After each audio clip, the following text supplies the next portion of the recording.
Alright guys, what is going on? BusterBarnes here with my Game Week recap of Game Week number 6 in Fantasy Premier League. Apologies for no upload yesterday, I did have a bit of a headache, but it's all okay. I'll be hitting you guys with a double upload tomorrow, where I'll be giving you guys my Krasnodar vs Chelsea preview and continuing my FIFA 21 West Ham career mode as well. So just keeping you guys updated there, but today we are going to look back at how my Game Week 6 in FPL did go. Will I get a green or a red arrow? We will see. But if you guys do enjoy, please be sure to leave a like, comment down below how you guys did as well, and be sure to subscribe for more Fantasy Premier League content.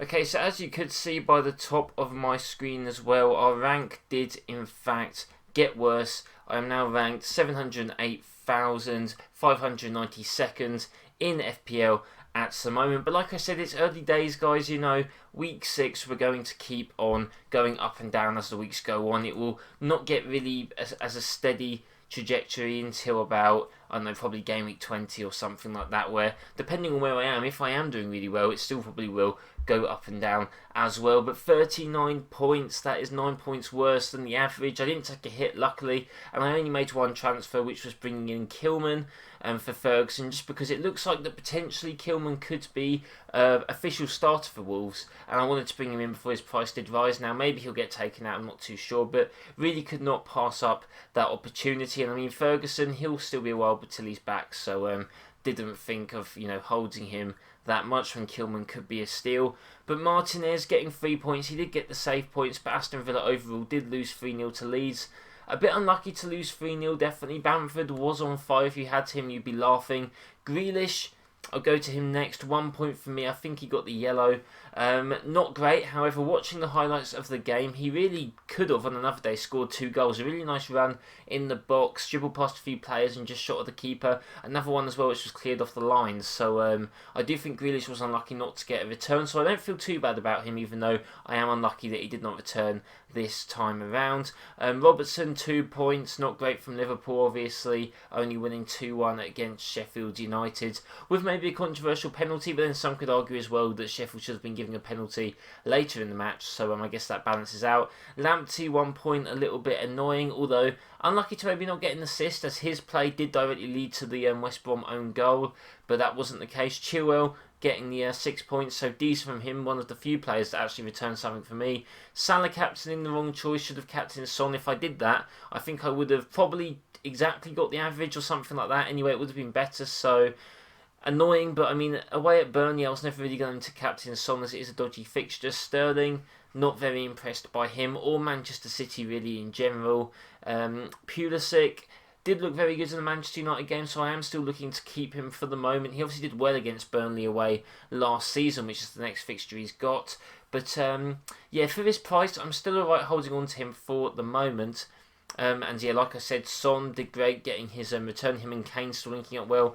Wilson got me the assist, but looking at the stats of Newcastle in that game against Wolves and just them in general, do I want to keep Wilson? I'm not too sure. Maybe not bothered either way.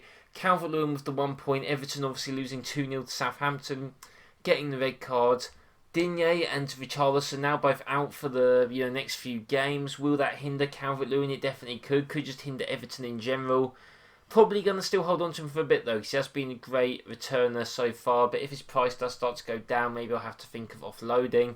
On the bench, again, nothing amazing from any of my other players. I was quite happy that Crystal Palace did concede. Otherwise, it would have actually been better to start Mitchell. But he only got 1 more point than Lamptey, so that is actually okay. So yeah, like I said, looking at the key fixtures, Man City only getting a draw. Fulham actually looking a bit better recently, even though they did lose to Palace.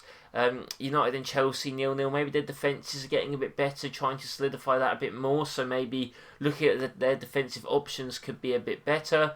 Arsenal not looking that great going forwards, really. It's not been the best few weeks for them. They have had tough fixtures, though, to be fair to them. So with their fixtures probably now getting a bit easier after the Manchester United game, which is what I believe they have next, maybe there could be options after that.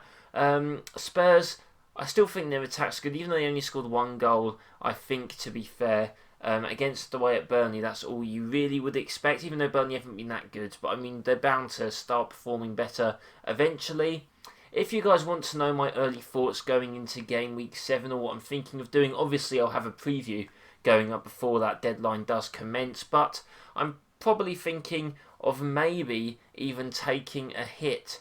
And I'm thinking Harry Kane is just on fire. I know he only got an assist in the last game, but his ownership has gone up loads. I think he's over 40% now. I think Son is over 50%. And with those type of numbers, it's really going to punish you anytime they do well. I mean, like I said, the average really jumped up after that Spurs game from people that were captaining Tottenham players and people that had both Kane and Son. So I think I'm probably going to have to try and get in Kane, which would mean getting rid of Sterling and Wilson for Kane and maybe some sort of midfielder. I'm not sure who. Now, I could either go for someone like Zaha, who's on decent form, maybe a bit inconsistent though, or I could just go for a really cheap midfielder, play someone like Brewster next week, and then maybe bring in a better midfielder there. Therefore, I wouldn't need to take a hit. However, I'm a bit impatient. It's all fun. -4 is not too bad of a hit to take. So I'm thinking maybe Sterling and Wilson for Zaha and Kane, which sounds like a bit of a better combo.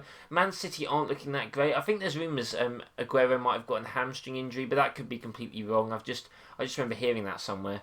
But yeah, I'm not too convinced by City at the moment. There'll definitely be a time to jump all over their assets. I still think that maybe Foden, to be fair, could be an option in midfield instead of Zaha, so that could be something that I do go to. So yeah, those are my thoughts, guys. Let me know what you think of those thoughts in the comments below. Let me know how you guys did and what you guys are thinking too. But yeah, that's just my quick little recap of how my FPL team did, keeping you guys updated. Hope you did enjoy this episode. Like I said, leave a like and subscribe for more Fantasy Premier League content. We've been growing very nicely recently, guys, so I'd like to say thank you for that. And if we can carry that on, that would be great and really appreciated. Hope you guys do have a nice day, and I'll see you next time.